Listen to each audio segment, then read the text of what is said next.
என் தேவன்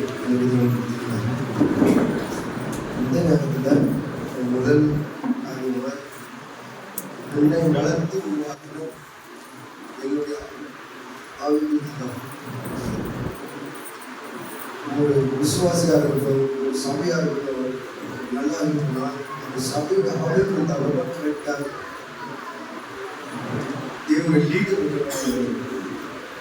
கர்த்தருடைய ஆலோசனைகளையும் வார்த்தைகளையும் ஜனங்களுக்கு எதிர்பார்ப்பா இருக்கும். அவன் மேல என்ன அபிஷேகம் இருக்குன்னு ஒன்று சொல்லணும்னா இருக்கும். வரப்போற ஆபத்தையும் பிரச்சனையும் முன்குறித்து தேவ தரப்புல நிற்கிறவனா இருக்கும். அப்படிப்பட்ட நல்ல ஒரு ஆவிக்கு தகவல் ஒரு சபைக்கு அமைவது அந்த சபை பெரிய ஒரு எனக்கு அப்படி என்ன ஊழியத்தில் உருவாக்கி என்ன செய்யணும்னு என்னுடைய ஆவிக்கு தகவலுக்கு நான் நன்றி சொல்லுவேன். அவங்க செய்த நன்மைகள் தான் திட்டிகிட்டே தான் இருப்பாங்க எப்பவுமே. எங்கள் அப்பா பேரும் எங்கள் அப்பா பேரும் தான். எங்கள் அப்பா பேர் குழந்தைராஜ், இவங்க பேர் குழந்தைராஜ். ரெண்டு பேருமே பயங்கர கண்டிப்புள்ளவங்க தான். ஆனால் அன்பு அதிகம் இருந்தாங்க. அப்படிதான் சபையை அவங்க கரெக்டாக கொடுத்தாங்க. எப்படி சொல்கிறேன், என்னை எப்படி உருவாக்குனாங்களோ அதை விட அதிகமாக இந்த சபையில் எல்லாரையும் அவங்க உருவாக்கணும். உருவாக்குனாங்க ஒரு நாள் பண்ண வச்சதே இல்லை. அதான் சொல்கிறேன், ஊழியத்தில் நம்ம முன்னாடி போய் நிற்கிறோம் அப்படின்னா நமக்கு பின்னாடி இந்த வேலை செய்யக்கூடிய ஒர்க்கு தான் ரொம்ப ரொம்ப அதிகம். முன்னாடி நிற்கிறவங்கன்றது ஒர்க்கை விட பின்னாடி நிற்கிறவங்க ஒர்க்கு ரொம்ப டைட்டான. ரெண்டாவது தேவனுடைய தரிசனம் ஒன்று இருக்கும். இந்த சபையில் எவ்வளோ பேருக்கு தெரியும் தெரியல. இந்த சபையை கட்டணும்னு கொடுத்த திட்டங்கள் நான் சூசைட்டில் எடுத்த முடிவு தான். என் லைஃப்பில் நடந்த ஒரு பெரிய பிரச்சனைனால சபையில் போய் உட்காந்துட்டு சபைக்குள்ளே சூசைட் பண்ணி செத்துலான்னு சொல்லிட்டு சபைக்குள்ளே போய் உட்காந்துட்டு சபையில் ஃபேஸில் ஒரு வைரஸ் சொல்லிட்டு என் உடம்புல ஒரு வைரஸ் சொல்லிட்டு நான் சுற்று போகிற டைமில் சபைக்கு கரண்ட் கட் ஆகிடுச்சு. அப்படி தான் நான் என் உயிர் நினச்சேன். என் வீட்டில் இருக்க யாருமே கூட தெரியாது. இதான் உயிர் நான் முடிச்சிருக்கேன். என்னை நீ சாவும் விட மாட்டேன், நீ நான் வாழவும் விட மாட்டேன்னு சொல்லி அழுதுட்டு என்னை அறியாமலே சபையை நான் தூங்கிட்டேன். அப்படிங்கிற சபையில் தூங்கும்போது கர்த்தர் கொடுத்த தரிசனம் தான் இந்த ஆகும். நல்ல நிலைமையில இருக்கும்போது கர்த்தர் கொடுக்கணும். சபையில் கொடுத்துருக்க ஒரு தென்னை மரம் வளருது, நிறைய காய் காய்க்குது. ஆனால் அந்த காயை எல்லாம் கொட்டி போயிருக்கு. அது மேலே திருப்பி உன்னோட தென்னை மரம் வளருது. அதில் நிறைய காய்கள் இருக்கு, நிறைய காய்கள் இருக்கு. அந்த காய்கள் நான் பார்த்துக்கிட்டே இருக்கேன். அது காஞ்சி போல நல்ல செழிப்பாக இருக்கு. ஆனால் ஃபர்ஸ்ட் இந்த மரம் காஞ்சி போயிடுச்சு. அதுலேருந்து திருப்பி ஒரு உயர்வான ஸ்தலத்துக்கு போன உடனே அந்த மரத்தில் சரிசமமாக ஒரு சரிசமமாக ஒரு பலகை மாரி அந்த மேலே விதிக்கப்படுது. அப்போ மேலே கீழே இவ்வளோத்தையும் நான் பார்க்குறேன். மேலே அந்த சரிசமமாக வைக்கப்பட்ட அந்த பிளாட்ஃபார்மில் 3 சொம்பு வைக்கிறாங்க. நான் அந்த சொம்பையை நான் பார்க்குறேன். அப்போ ஒரு மனுஷன் சொல்கிறாங்க, முன்னாடி 3 சொம்பு வச்சிருக்கேன், அதில் 2 சொம்பு பழைய சொம்பு, 1 சொம்பு புது சொம்பு. இந்த ரசத்தை எடுத்து நீ குடிக்கணும், நீ மேலே ஏறி வா அப்படின்னு.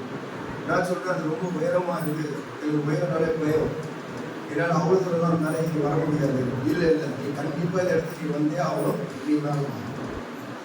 ஃபர்ஸ்ட் வாட்டி சொல்கிறாங்க, நான் வர மாட்டேன். 2வது வாட்டி சொல்கிறாங்க, நான் அப்பயே வர மாட்டேன். 3வது வாட்டி வற்புறுத்துறாங்க, நீ இந்த இடத்துக்கு வந்தே ஆகணும், நீ மேலே வா. சரி, அவங்க அவ்வளோ வற்புறுத்துறாங்கன்னு சொல்லிட்டு தான் நான் மேலேயே நான் ஏறும்போது அந்த இடத்துக்கு அவங்க வரைகிறாங்க. வரைஞ்ச உடனே ஒரு வானத்துலேருந்து ஒரு சத்தம் கேட்குது, 3வது சொம்பில் இருக்க ரசத்தை எடுத்து நீ பானம் பண்ணு அப்படின்னு சொல்லிட்டு இந்த தரிசனம் அதோடு முடியுது. நான் சபையில் சூசைட் பண்ணி செத்து நோன்னு படுத்த அன்னைக்கு அந்த தரிசனம் இவ்வளோதான். எனக்கு இது கிளீனாகவே தெரிஞ்சுது. ஃபர்ஸ்ட் தலைமுறை என்ன, 2வது தலைமுறை என்னன்னு தெரிஞ்சிச்சு. இந்த 3 சொம்பு 3 ரசம், இது அர்த்தம் என்னன்னு எனக்கு தெரியவே இல்லை. அப்போதான் 2012 நான் இங்கே ஊழியத்துக்கு வரும் அமௌண்ட்டு சொல்கிறேன். அமௌண்ட் ஒரு தரிசனம் அவங்களுக்கு வந்தது. அதே போல் சேவியர்னு சொல்லி உட்காந்துருக்காங்க. அவங்க எங்கள் அப்பாவுடைய கூட பிறந்த அக்காவுடைய பையன். என்னையும் அவங்களே வளர்த்தது ஒரே அவங்களுக்கு தரப்படுறாங்க. எனக்கு என்ன ஆவியை இருக்குமோ அதே பிரிச்சுவல் ஆகி அவங்களே இருக்கும். நாங்கள் 2 பேரும் நிறைய நாள் ஊழியத்துக்கு கொடுத்து நிறைய நாள் டிஸ்கஸ் பண்ணுவோம். நிறைய நாள் நாங்கள் டிஸ்கஸ் பண்ணுவோம். அப்படி அந்த கருத்தை தரிசனம் கொடுக்கும் இருக்கும்போது இப்போ ஆல்ரெடி நான் காவலோட சபைக்கு மேலே வீட்டில் இருந்தேன். அங்கேருந்து கிளம்பி இன்னொரு வீடு நான் கட்டிட்டு நான் வந்தேன். லாஸ்ட்டில் அந்த பாத்திரத்தை பிடிச்சிட்டு அதோட எல்லா துணியும் எடுத்து வெளியில் போகும்போது இப்படி கட்ட சொல்கிறாரு, இங்கேருந்து நீ உணவு வீட்டுக்கு போக போகிறேன்னு நினைக்கிறல, அந்த இடத்துல நான் ரொம்ப நாள் நான் வைக்க மாட்டேன். அந்த இடத்துல இருந்து நான் உன்னை கூட்டிகிட்டு போயிருவேன். நீ பாத்திய 3வது சொம்பு, நீ கட்ட போகிற 3வது திருச்சப்ப அவருடைய ரசம் புது ரசம் நீ அவருடைய அபிஷேகம் புதுசாக இருக்கும், அதுக்கு ஒன்று நீ ஆயத்தமாக்கிக்கணும் அப்படின்னு அந்த வார்த்தை முடிஞ்சுதான் நான் காவகரை சர்ச்சை வீட்டில் இருந்து இன்னொரு வீட்டுக்கு நான் மாறேன். அந்த வீட்டுக்கு போய் கரெக்டாக 4 வருஷம் ஆயிடுச்சு. 4 வருஷம் ஆகும்போது கத்த சொன்னாரு, நான் இங்கேதான் உங்களை கூட்டிட்டு போக போறேன்னு பர்சனல் நிறைய பேசுறேன். அப்போ நான் சொன்னேன், நான் ஊழியத்துக்கு வந்துட்டு நான் என் ஒய்ஃப் வரணும். அவங்க நான் வரமாட்டேன்னு சொல்லிட்டாங்கன்னா இவங்க அந்த ஊழியத்தை சிறப்பாக என்னால் போய் நிற்க முடியும். அப்போ நீங்கள் ஒய்ஃப்ட்டு நீங்கள் தரிசனத்தில் நீங்கள் பேசுங்க, அப்போ நான் இதை உறுதி நான் பண்ணிக்கிறேன் அப்படின்னு ஒரு அடையாளத்தில் கற்றுருக்கேன். நான் இதை என் ஒய்ஃப்ட்டு நான் சொல்லவே இல்லை. 2 நாள் உங்களுக்கு ஜவுன் பண்ணிட்டு சொல்லவே இல்லை. அடுத்த நாள் காலையில் எந்திரிச்ச உடனே என் ஒய்ஃப் சொல்லிச்சு, ஷப்பா கத்தர் உங்களை எங்கே கூடி போட்டு வராங்கன்னா அந்த இடத்துல கத்தர் ஊழியத்தில் கத்தர் பெரிய ஜனங்களை 3 ஜனங்களை கத்தர் 3 பேர் கத்தர் சொன்னாரு அப்படின்னு அப்பவே முடிவு பண்ணிட்டு கத்தர் தெரிய வாங்கிட்டு கொடுக்குறாரு கூட்டிட்டு அப்பவே எனக்கு கன்ஃபார்ம் ஆயிடுச்சு. சரி ரைட், எல்லாரும் இருக்கிறது வந்து ஆரம்பிப்பாங்க. ஆனால் என்னுடைய பேங்க் பேலன்ஸ் 0 தான், எப்பவுமே இப்பயும் 0 தான். ரொம்ப எமர்ஜென்சி யார்கிட்ட ஃபோன் பண்ணி கேட்பா, அவங்க போடுவாங்க. ஏன்டா இது வந்த உடனே திருப்பி நான் இப்படிதான் இது வரைக்குமே இந்த சபையுடைய வேலைகள் எல்லாமே அப்படிதான் நடந்துச்சு. இது வரைக்கும் 46 லட்சம் ரூபா செலவாயிடும் கட்டுமானத்துக்கு மட்டும். சபைக்கு இடம் வாங்கினதை சேர்க்காம இது வரைக்கும் 46 லட்சம் ரூபா ஆயிடும். உண்மையானு சொன்னேன், 1 ரூபா கூட கையில் இல்லாமல் தான் இந்த சபையில் ஆரம்பிச்சு. இன்றைக்கே கையில் 1 ரூபா கூட இல்லை. ஒரே ஒரு தரிசனம், அந்த தரிசனம் இருக்குல்ல, அது ரொம்ப தெளிவாக அது தெளிவாக சொன்னாங்க. நான் உனக்கு கொடுப்போம் இப்போ அப்படி வருஷம் அதோடைய யாசப்பாடியோட சபை.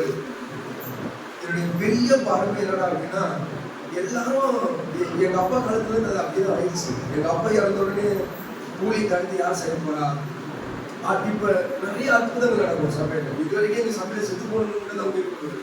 இது எல்லா அற்புதமும் கத்தர் இயல்பாகவே செய்வார். இதெல்லாம் எங்கள் அப்பாவுக்கு அப்படி யாரும் செய்வாங்க, ரொம்ப கலக்கமான நாட்கள். ஆனால் எங்கள் அப்பா சாவுற அப்படி ஜபத்தை நான் சொல்லுவேன். எங்கள் அப்பா வணக்கம் பண்ணிட்டு எல்லாரும் வீட்டுக்கு வந்துட்டாங்க. அன்னைக்கு நைட்டு அது சூடாக கத்தர் எங்கள் அப்பா எழுந்துக்கிட்டு பரவாயில்ல. அது எங்கள் அப்பாட்ட ஆவியின் வரங்கள் இருந்தது, அது என் சபைக்கு சொந்தமாக அது எங்களுக்கு வேணும். எங்கள் அப்பா நீங்கள் எடுத்துக்கிட்டீங்க, ஊழியக்காரனுடைய மரணங்களுக்கு அருமையானது நீங்கள் எடுத்துக்கிட்டீங்க, பரவாயில்ல, நீங்கள் எடுத்துக்கோங்க, பிரச்சனை இல்லை. ஆனால் என் தகப்பனாட்டு அந்த அபிஷேகம் இருக்குல்ல, அது என் சபைக்கு மட்டுமே சொந்தமானது. அதை நீங்கள் சபை விட்டு நீங்கள் எடுத்துக்கல. அன்னைக்கு நைட்டு கத்தர் அபிஷேகம் பண்ணிருந்தேன். இன்னைக்கு முன்னாடி ஊழியக்காரன் எப்படி நான் சொல்லுவேன், ஒரு நாளைக்கு கத்தர் எனக்கு எடுத்துக்கிறாங்க அப்படின்னா சொல்லுவாங்க, என் சபை இருக்கிற அபிஷேகம் யாருக்கு சொத்து? எங்கள் சபையோடைய சொத்து. அது என் சபையுடைய எப்பவுமே நீங்கள் என்ன பண்ணக்கூடாது, எடுக்கவே கூடாது. அது என் சபை யாரை கத்தர் வழி நடத்துறாங்க, யாரு மேல அந்த அபிஷேகம் நிற்கதோ பரவாயில்ல. ஆனால் அந்த மரங்கள் யார் கூட தான் இருக்கணும், என் சபைக்குள்ள தான். என் சபையுள்ள அந்த மரங்கள் வெளியில் என்ன பண்ணக்கூடாது. இப்படி எனக்கு பெருசா நாட்டம் கட்டியாச்சு. அதில் முழு துணி நாட்டம் கூட எனக்கு கிடையவே என்னுடைய தேடல் ஆத்மா வச்சுக்கணும், அறிந்து போற ஆத்மா சந்திக்கணும். அது மட்டும்தானே தவிர பில்டிங்கு கட்டியாச்சு, கடன், இது எதுவுமே என்னுடைய டார்கெட்டே இல்லை. அதை என்னைக்கு நான் நினைச்சதே கிடையாது. இன்னைக்கு நைட்டே எங்கேருந்து கிளம்பி வெளியில போறேன்னு நான் பாட்டுக்கு போயிட்டே இருந்தேன். அது அந்த அந்த மாதிரி தான் சபையை கட்டிட்டு நம்ம உட்காரணும். எனக்கு தேவை என்னுடைய ஊழியத்தை செய்யலாம், ஆத்மாக்கள் அறுவடை போகணும். இது மட்டும்தான் நோக்கமே தவிர சபை எப்படி இருக்கு, பிரமாண்டமா இருக்கு, எவ்வளவு பேர் வராங்க, சபையும் உருவாகிச்சுனா அப்படி யாருக்கிட்ட முடியும், அவ்வளோதான். அது ஒரே ஒரு நோக்கம் தான். அந்த நோக்கம் தான் உங்களுக்குள்ளேயே இருக்கும். நான் சபையில ஃபர்ஸ்ட்டு வந்தேன், நான் லாஸ்டா வந்தேன், இன்னும் முன்னாடி பண்ணிக்கிறாங்க அப்படிலாம் இல்லை. கத்தர் யாரை கை காட்டுறோம் அவங்க போய் என்ன பண்ணணும், நிற்கட்டும். நம்ம எல்லாமே அவங்களுக்கு என்ன பண்ணணும், சப்போர்ட் பண்ணணும். அதுதான் ஊழியம். அந்த ஊழியம் தான் வரணும். நம்ம தான் நிற்கணும், நம்ம குடும்பம் தான் நிற்கணும். எந்த ஊழியமும் வளரவே வளர கத்தர் கை காட்டணும், கத்தர் உருவாக்கணும். அந்த தரிசனம் அந்த பார்வை மேலே நிற்கணும்ல, அதுதான் ரொம்ப ரொம்ப வேண்டியான எல்லாம் கத்தர் எல்லாத்தையும் இந்த நேரத்தில் நல்ல கருணை